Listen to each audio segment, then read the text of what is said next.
Tilda Renner reached out and plucked the lanyard right out of Linnea's hand. Not violently, not dramatically, but with the particular precision of someone who had already decided this moment belonged to her. "Oh, this one's actually mine," she said, holding the conference badge up in the light of the Carrington ballroom, as though checking it for a defect. Around them, 200 of Toronto's most influential people did what people do when they sense blood in the water. They went just slightly quieter, pretending not to look while looking. "We had a +1 situation with tonight's list." The business tier didn't confirm spousal attendance. She tilted her head, an expression of manufactured consideration on her face. "There's seating near the bar. I'm sure someone can sort out a sparkling water for you." 200 people, that's how many heard it. Joel Hargrove was 11 feet away, standing at the center of the room with a glass of scotch in his hand, and his name on every promotional banner along the far wall. He was the reason these people were here tonight. He was the reason for the catering, the chandelier lighting, the speeches about disruption and vision, and the $200 million acquisition that had closed that afternoon. He saw his wife standing in the ballroom with an empty hand and 200 pairs of eyes making the slow calculation of where to look. He raised his glass. He drank. That woman, humiliated in front of the whole of Bay Street, married to a man who toasted her humiliation, had no idea she owned more than every person in that building combined, and then some. If you have ever given everything you had to someone and been treated like you were nothing, stay with me. Drop a comment right now and tell me what city you're watching from. I want to see how far this story travels. And if you haven't subscribed to Ivory Secrets yet, please do it now. Because what happens next will change the way you think about worth and dignity and the kind of quiet power that cannot be bought. The night everything came apart began the way the worst nights always do, calmly and dressed in someone else's celebration. Linnea Caldwell had pressed her dress that morning. It was a deep burgundy wrap dress she'd owned for 3 years.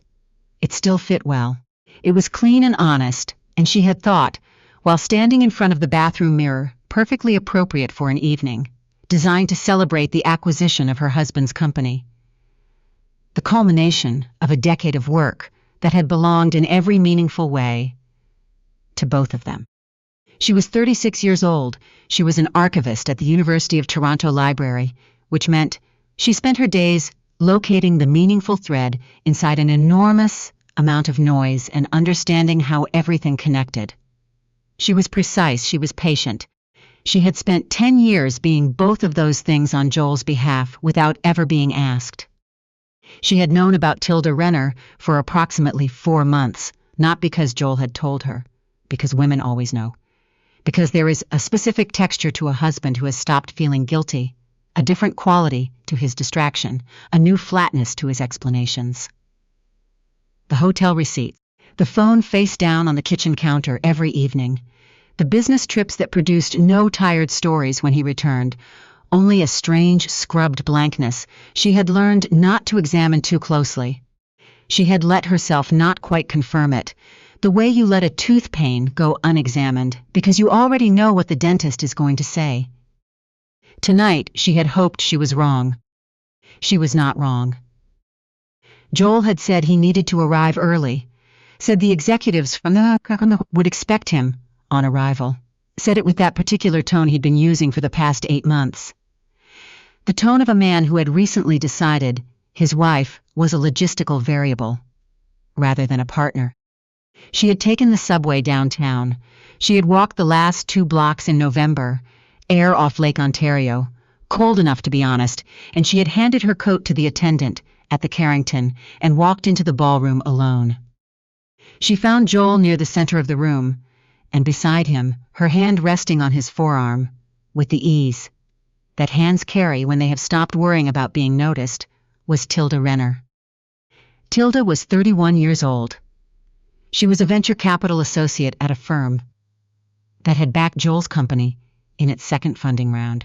She was striking in the way that certain women are striking when they have been told their whole lives and have never had cause to question it. Her dress was white and cost more than Linnea's monthly salary. She was laughing at something Joel had said, her head tilted just so, her whole posture arranged for maximum effect in a room where effect was the point. Linnea had stood in the middle of that shining ballroom and understood, with the quiet completeness of someone finishing a sentence they had started ago, that Joel was not going to cross the room. He was not going to take her arm. He was not going to introduce her as his wife, the woman who had worked double shifts at the reference desk during his first failed pitch season, who had sold her grandmother's pearl brooch to cover the deposit on his first office lease, who had edited his investor decks at 2 a.m. until her eyes burned, who had quietly transferred the savings she'd held back from their joint account for 3 years into an envelope she left on his desk that said simply, "Believe in yourself, I do." He was going to stand beside Tilda Renner, and he was going to wait to see whether Linnea would make a scene or simply disappear. She didn't do either. She walked to the bar, took a glass of sparkling water, and stood near the tall windows overlooking King Street, watching the city do what it always did, carry on, indifferent, moving. That was where Tilda found her. It was calculated. The fact that she came alone told Linnea everything about how deliberate this was. She stopped beside Linnea and tilted her head with an expression so carefully constructed to resemble warmth that it almost worked. "Linnea, right? Joel's mentioned you." Linnea turned to look at her fully. "I'm sure he has." "Your dress is lovely," Tilda said. Then, after the briefest pause, while the compliment was still warm in the air, between them, "Is that from the Bay? I have a colleague who shops there. I think she has something almost like it." A few people nearby stopped talking. Not many. Enough. Tilda continued, her voice carrying the ease of a woman who had never once in her life been made to feel she didn't belong in a room. "Joel has come so incredibly far this past year. It's extraordinary to watch up close." Her eyes moved over Linnea with the unhurried precision of someone whose entire professional life involved assessing value at a glance. A man at this level needs a particular kind of presence beside him. Not everyone makes that transition. It's nothing personal. "Is there a point arriving soon?" Linnea said. Her voice came out level. She was almost surprised by it. Tilda smiled, the smile of a woman who has come to finish something and intends to finish it. "Some women help build the foundation," she said, each word deliberate, measured, rehearsed. "The smarter ones know when the building is done, and it's time to step back." Real silence, then. Someone set a glass down on a nearby table, and the small ring of crystal against marble sounded in that moment enormous. Linnea looked across the room. Joel was watching. He had been watching the entire time. He knew this was happening. And in his expression she saw nothing she had been hoping to see.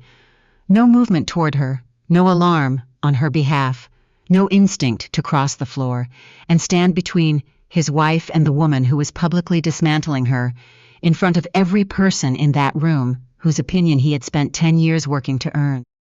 He walked over. For one suspended moment, Linnea thought, this is where he chooses. Joel reached them. He looked at Tilda, then at Linnea, and his voice when he spoke had the particular flatness of a man managing a situation he finds inconvenient. "Tilda's just joking around. Don't make this harder than it needs to be, Lynn. Tonight matters. Don't make this harder than it needs to be." Linnea heard those 8 words and felt something inside her give way. Not shatter. Break. The way old things break when the load they've been carrying finally exceeds what the structure was built to hold. She thought about the winter of 2018. She had transferred money she'd been quietly saving for 2 years into their shared account. The same night, Joel sat at the kitchen table and said they weren't going to make rent. She hadn't told him she'd been saving it. She hadn't wanted him to feel like a failure.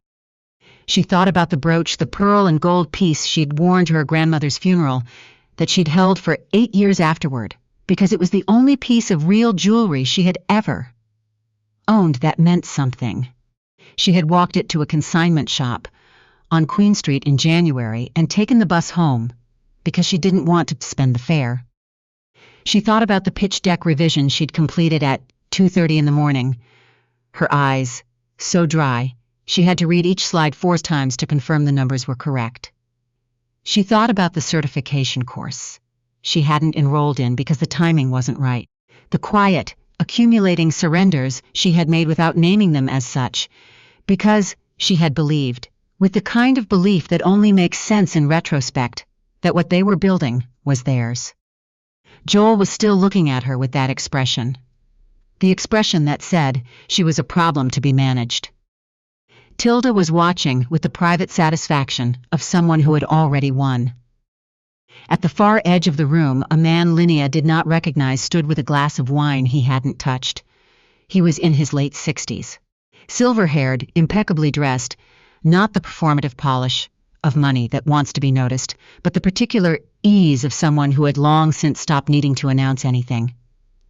His eyes moved between Linnea and Joel with an expression that was difficult to read. Not pity.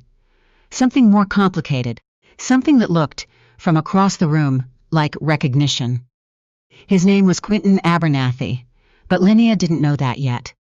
She looked at Joel for a long moment, then she looked down at her left hand. She slid her wedding band off her finger. Her hand felt strange without it. Lighter, a little unsteady.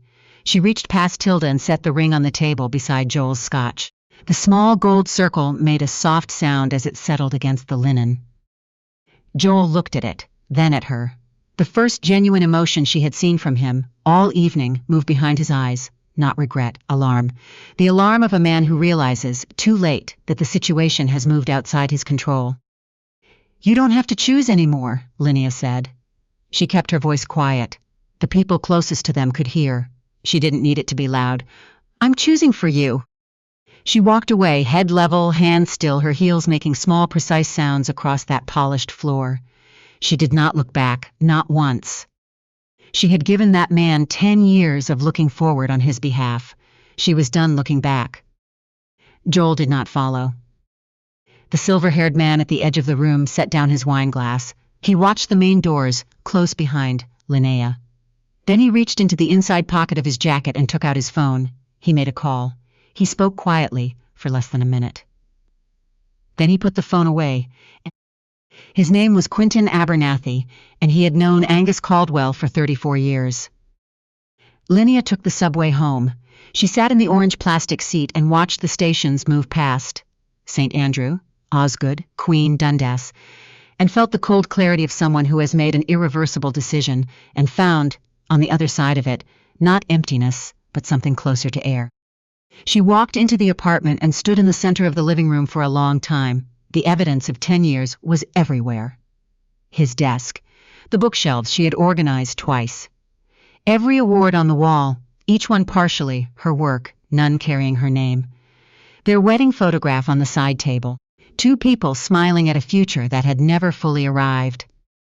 She went to the bedroom. She pulled out one suitcase. She packed her clothes, her laptop, her personal documents. The small jewelry roll that held in its central loop a single pearl brooch she had bought back from the consignment shop 6 months after she'd sold it, because she had gone back the following week and learned it hadn't sold yet. And she had stood at that counter and felt something that could not be negotiated with. She left the rest. She sat on the edge of the bed. Now what? Her savings account held enough for about 6 weeks if she was careful. She had her job at the library. She had 2 friends she could call, though calling them at 11:30 on a Wednesday felt impossible. She had her dignity, which right now felt simultaneously like the only thing she owned outright and the least practical asset imaginable. Her phone rang. Unknown number, Toronto area code. She answered. "Is this Linnea Caldwell?" A voice, older, careful in the way that lawyers and physicians are careful. "Who's calling?"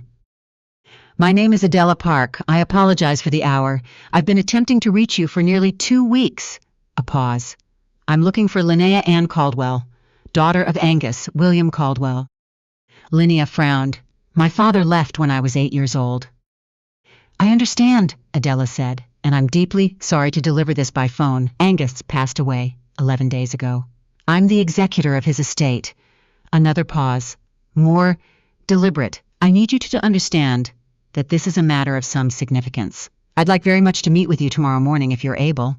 I want to make sure you fully understand what your father has left you, before I explain further."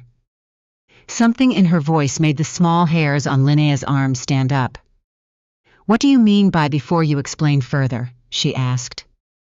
"I would prefer to do this in person, Miss Caldwell," Adela said, "but I want to be honest with you. Your father was not an ordinary man, and what he has left you is not an ordinary inheritance." The offices of Park and Somerville occupied 2 floors of a tower on Bay Street. This was not the kind of practice that handled the estates of ordinary people. The lobby alone was a lesson in discreet authority, everything expensive in the way of things that have nothing left to. Adela Park was 51 years old, with dark hair pulled back and the composed expression of someone who managed other people's very large, very complicated problems for a living. She shook Linnea's hand and led her into a conference room where coffee was already waiting. She placed a folder on the table. "Your father's full legal name was Angus William Caldwell," she said. "Most people who knew him, professionally, knew him through intermediary structures. He was extraordinarily private, by design and by preference." She folded her hands.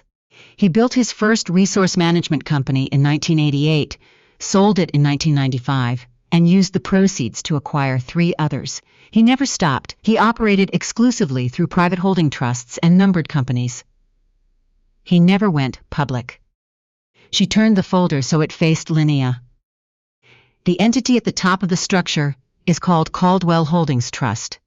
It currently controls 49 subsidiary companies, sustainable forestry operations in Northern Ontario, mining reclamation partnerships across the Shield, a renewable energy portfolio, and a series of equity arrangements with First Nations land management corporations in British Columbia and Ontario." Adela's voice remained steady, professional. "The portfolio also includes commercial real estate in 3 provinces and a federally registered environmental foundation." Linnea looked at the folder. There were numbers on the page, very large numbers, the kind that stop reading as numbers after a certain point and start reading as something else entirely, like coordinates to a place that shouldn't exist.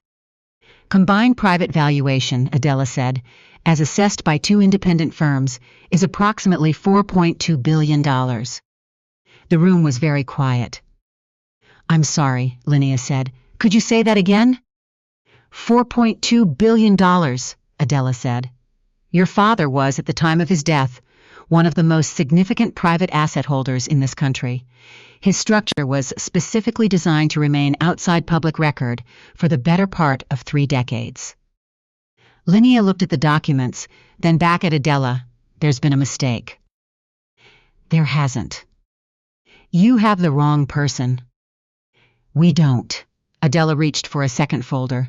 "The trust documents were amended 14 months ago. Every legal instrument names you as sole beneficiary and controlling trustee. There are no competing claims, no other named parties." She met Linnea's eyes. "This is yours, Miss Caldwell." Linnea sat with that for a very long time. The woman who had sold her grandmother's brooch to pay a lease deposit. The woman who had taken the subway to a gala because she hadn't wanted to spend money on a car service. The woman who had packed 1 suitcase the night before because she hadn't felt entitled to take more. That woman was being told she owned more than the GDP of some provinces. "Why?" she said finally. "Why didn't he?" She stopped, started again. "Why didn't he ever come back?" Adela was quiet for a moment, then she reached under the table and placed a small wooden box in front of Linnea. Old, polished smooth from handling, a brass latch worn down from years of being opened and closed. "He asked me to give you this," Adela said softly, "before we went any further. He said you might need it first." Linnea opened it. Inside were envelopes, 28 of them, each one dated, each one sealed. The first was dated September of the year. She turned 9. The last was from 2 months ago. Her father's handwriting was on every single one. Her name in the corner. Her age, written carefully, as though he had needed to mark the passage of time in the only way still available to him. Linnea's hand shook when she touched the top envelope. "He wrote to me," she said. "Every year," Adela said. "He never sent them. He was afraid of what contact might bring into your life, the attention, the threats that had followed certain business disputes in the 90s. Your mother had asked him to keep you safe by staying away. He honored that, a pause. But he wrote, without fail. 28 birthdays, 28 letters, from a father she had spent 28 years believing simply didn't care. He never stopped thinking about you, Adela said. Not for a single day. Linnea carefully closed the box. She held it with both hands. The way you hold something you're afraid of setting down. She understood, in the full weight of that moment, that the $4.2 billion was not, by any measurement, the most significant thing her father had left her in this room. She read the most recent letter at her kitchen table the following morning, sitting across from a cup of coffee. She had forgotten to drink. Her father's handwriting was careful and slightly forward-leaning, the handwriting of someone who had learned penmanship in an era when it was considered important. The paper was heavy cream stock. It smelled faintly of cedar, and that smell, unexpected, specific, made her chest tighten in a way she could not have explained. He had written, Linnea, you turned 36 this year. I know because I have been counting everyone. I drove past the university last spring. I stopped the car on St. George Street and sat there for a while, watching people come and go from the entrance. I didn't go in.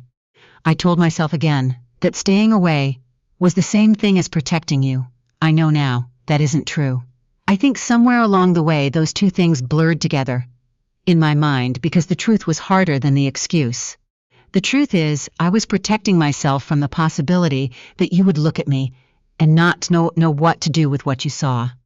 He wrote about her mother. He wrote about the years of building, the specific disputes in the mid-90s that had made proximity to him genuinely dangerous for people he loved. He wrote about a decision made between him and her mother. That distance was the only safe thing he could offer. He was clear that it was ultimately his failure that had made the decision necessary. He wrote, when you were 24, you had a student loan you were struggling with. I arranged, anonymously, through a bursary trust at your university to have a portion of it forgiven. I know this sounds like justification. I know it probably is. I could see you struggling from where I was, and it was the only thing I could reach. I never told you, because I thought you deserved to believe you had found your own footing. I think now I was wrong about that too. I was always trying to give you the outcome while hiding the last paragraph said, I am leaving you everything, not because money is what I owe you. I know it isn't. What I owe you cannot be calculated, but freedom can be given. The freedom to choose, the freedom to leave, the freedom to stay, the freedom to become whoever you decide to be without asking anyone's permission. I spent my life building things. The only thing I built that actually mattered was you. I just never got to tell you that in a room where you could hear it. No signature, only his initials. Linnea sat at her kitchen table for a very long time. Then she called Adela Park. I need to understand the full structure, she said when Adela answered, not the summary, the actual mechanics. I want to understand what my father built from the ground up, and I want to start today. A brief pause on Adela's end, the pause of someone who had expected something passive and received something active instead. Of course, I'll arrange everything. And I need to know about a man named Quentin Abernathy, Linnea said. A longer pause. What would you like to know? Adela asked carefully. I want to know why he was watching me at the Carrington, Linnea said. And I want to know what he said when he called you. Silence then quietly. Miss Caldwell, you are going to be very good at this. 3 weeks into her education. In the mechanics of her inheritance, Linnea attended her first board meeting at Caldwell Holdings' Toronto office. She had asked Adela to arrange it without announcement. She wanted to observe. Before she was observed. The 8 executives around the table were professional. They were also, she noticed almost immediately, operating under the comfortable assumption that Angus Caldwell's unknown daughter would function primarily as a signature. Someone who would nod at appropriate intervals and trust them to continue as they always had. She let them believe that for 35 minutes. Then she asked a question about the North Rock Forestry subsidiary. The revenue trend is up 11% year over year, she said, her voice pleasant, but operating cash flow has declined for 4 consecutive quarters. Can someone walk me through the reconciliation? Silence, not the silence of people thinking. The silence of people who have been caught not thinking. A man named Morton Peel, head of operations, 16 years with the company, cleared his throat. The revenue recognition methodology was adjusted in Q1 to better align. I read the methodology note, Linnea said. She kept her voice even, deliberate. It doesn't account for the gap. The discrepancy between reported revenue and actual cash generation is widening at a rate inconsistent with any operational explanation I can find in the documentation. She looked at him steadily. Is there documentation I haven't been given? Morton Peel looked at the man beside him. The man beside him studied his water glass. I'd like an independent audit of North Rock Forestry, Linnea said. Full access to all accounts, commissioned by the end of the week. Adela, seated beside her, wrote something on her notepad. The room was very quiet. The audit, completed 7 weeks later, uncovered 6 years of systematic self-dealing by Morton Peel and one associate. Contracts routed to companies in which Peel held undisclosed interests, vendor relationships that existed exclusively on paper. An estimated $31 million removed from the North Rock subsidiary over 6 years. Peel was terminated. Legal proceedings commenced. Walking out of that building, Adela said, "Where did you find it?" "In the board package," Linnea said. "Page 43 of the Q4 report. It bothered me when I read it at 1 a.m. last Thursday." Adela stopped walking. "You read the full Q4 package?" "I read everything you give me," Linnea said. "Every page." Adela looked at her for a moment. "Then, Morton Peel is going to be very uncomfortable for the next several months." "Morton Peel should have an answer to a basic cash flow question," Linnea said. "If he doesn't, that's worth understanding." Linnea's name moved through Bay Street with a new quality of attention attached to it after that. She was not what anyone had expected. Nobody had expected her to be anything at all. Meanwhile, Joel's world was tilting in ways he couldn't quite trace. A private equity partnership that had been in late discussions to provide $80 million in growth capital to his post-acquisition consulting venture quietly withdrew. No detailed explanation. 2 weeks later, a major client declined to renew their contract. A speaking engagement he'd been scheduled to headline was listed with a different keynote speaker, without explanation. He wasn't a foolish man. He understood that something was moving against him. He simply could not locate the thread. He called Linnea. She answered on the 3rd ring. "Where is this coming from?" His voice was harder than he intended. "It's coming from the choices you made," she said simply, without heat. "Linnea, I need you to hear me clearly, Joel. I'm not coming after you. I'm not going after your business. I'm not doing any of that." A breath. "What's happening is not my doing." The thread, when he finally found it, led back to Quentin Abernathy, who had done nothing more complex than tell the truth. To 3 investors who had asked him directly why he had quietly withdrawn his interest, he had described what he witnessed at the Carrington Hotel. He had said, plainly and without embellishment, that his assessment of Joel Hargrove's character and judgment was not consistent with the trust he required from business partners, and he had withdrawn accordingly. That was all. But Quentin Abernathy's read on people had proven correct enough times, over enough decades, that his assessments carried a weight that public scandal rarely achieves, specific, quiet, and permanent in the circles where it matters. Joel sat alone in his office one Tuesday evening, everyone else gone, the city dark outside, and finally looked directly at the thing he had been keeping at the edge of his vision for a year. He thought about Linnea's face in the moment, before she'd set her ring down. She hadn't looked angry. She had looked finished, the way a person looks when they have arrived completely at a decision and there is nowhere left to arrive. He had stood 11 feet away and raised his glass. He had walked over and told his wife not to make it harder. He had said those words to her.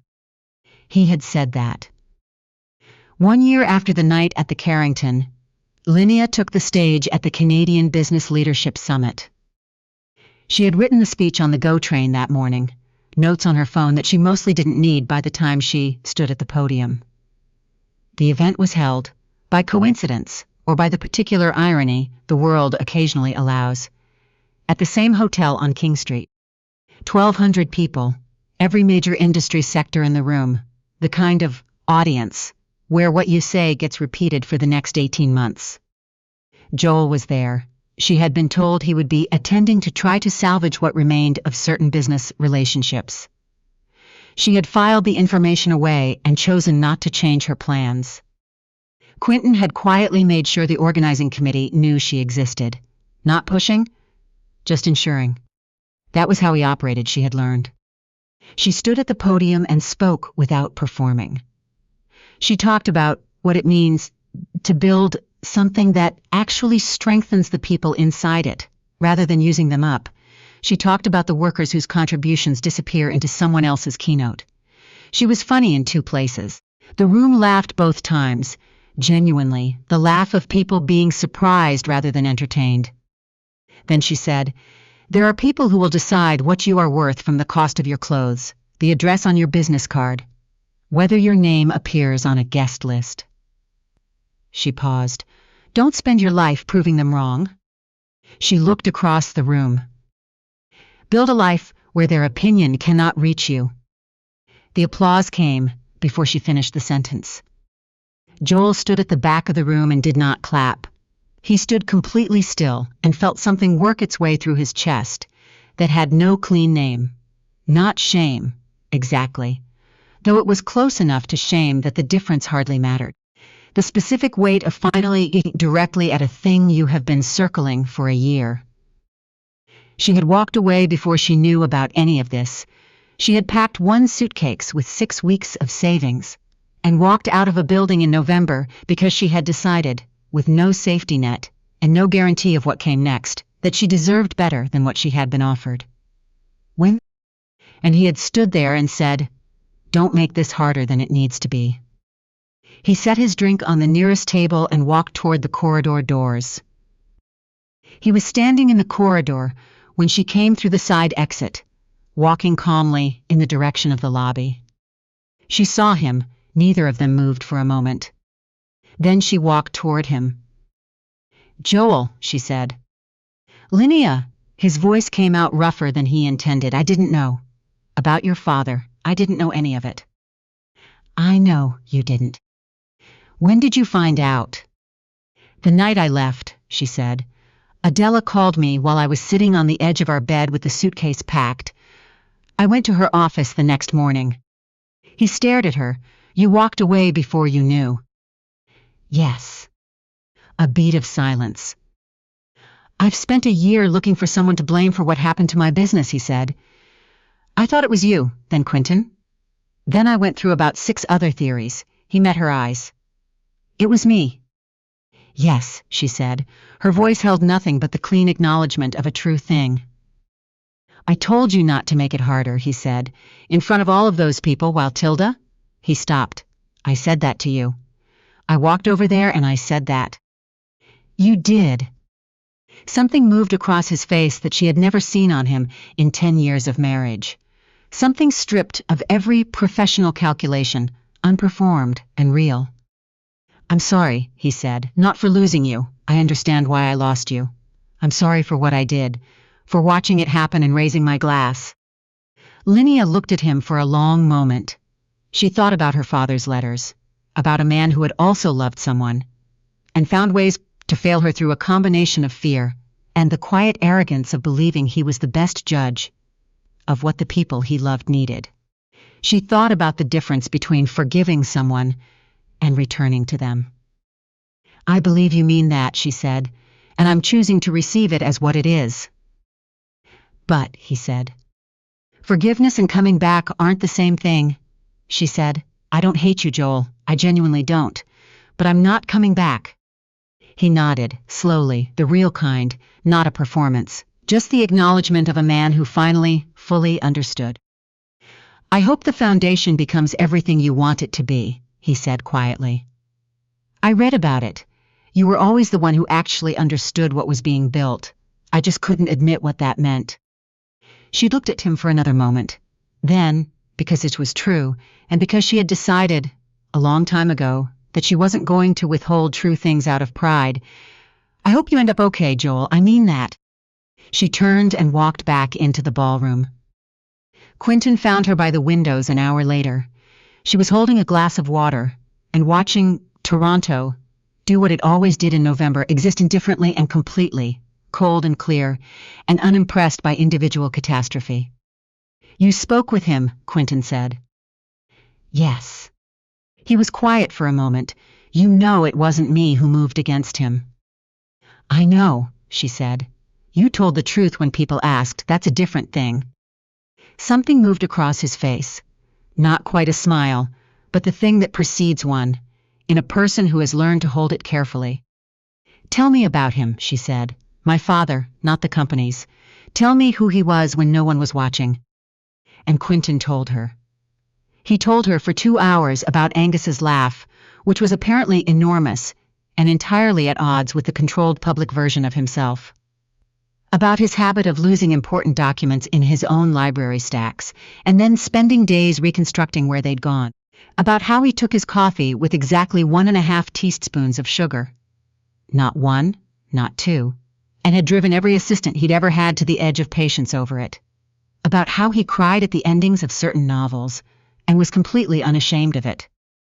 About how he had kept a photograph of a small girl in a yellow rain jacket in his desk drawer for 28 years, and how the corners of it had worn soft from handling.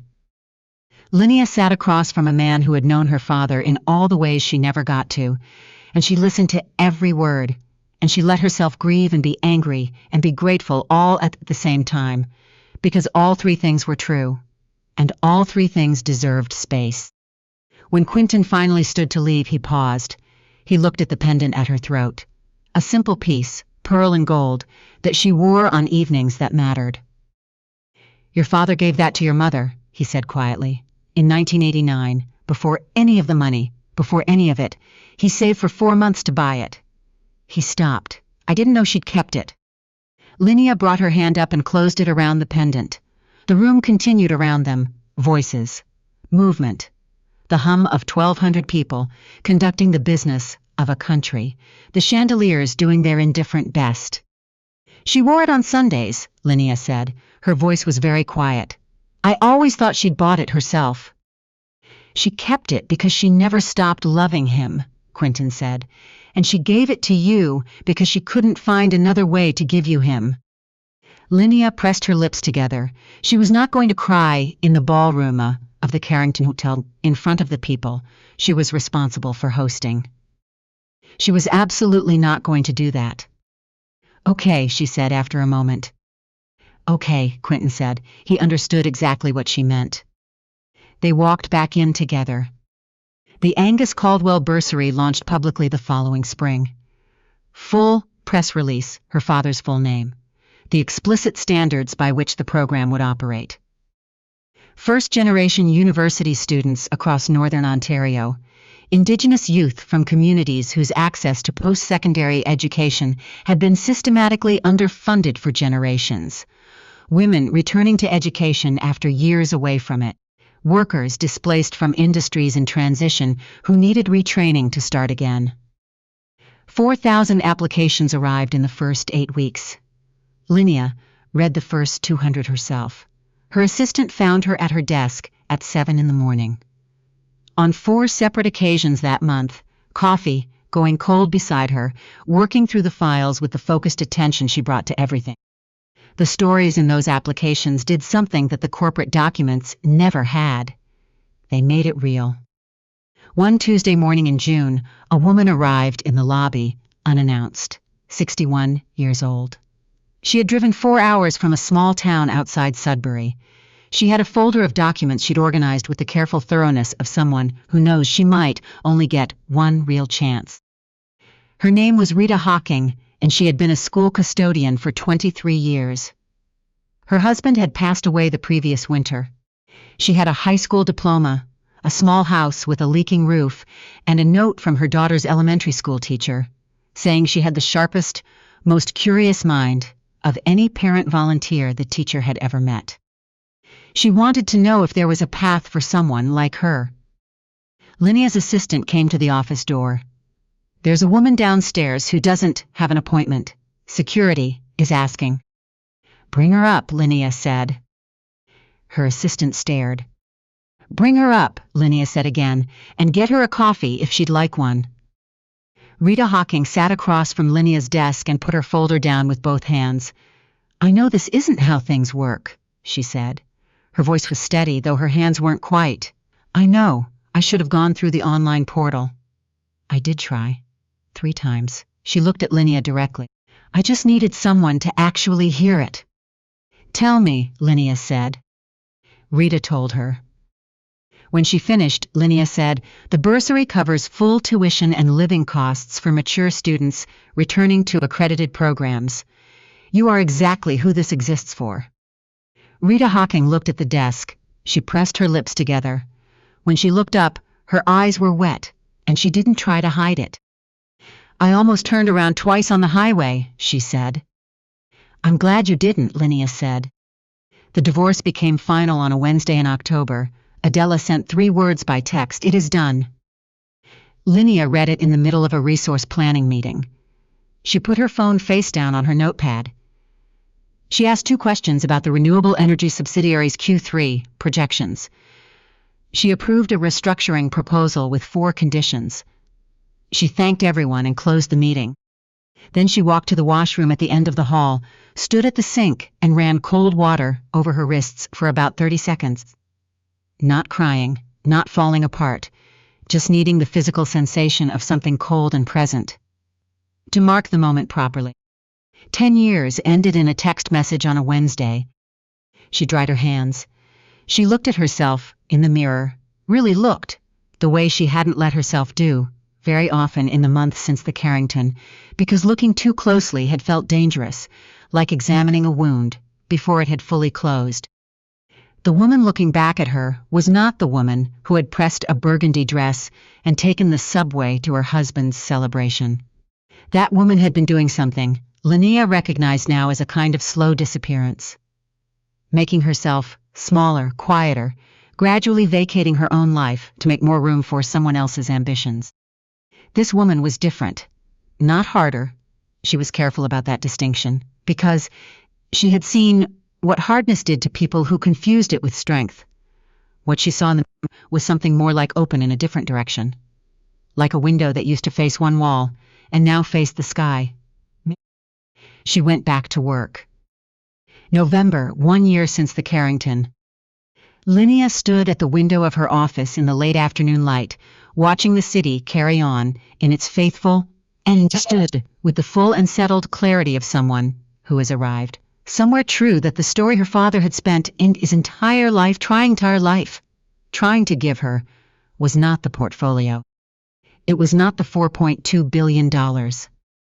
It was this, the freedom to sit in a room and know, without checking someone else's face for permission, without performing smallness or greatness or anything other than exactly what she was, that she was enough, that she had always been enough, that she would walk out of this building tonight belonging entirely to herself.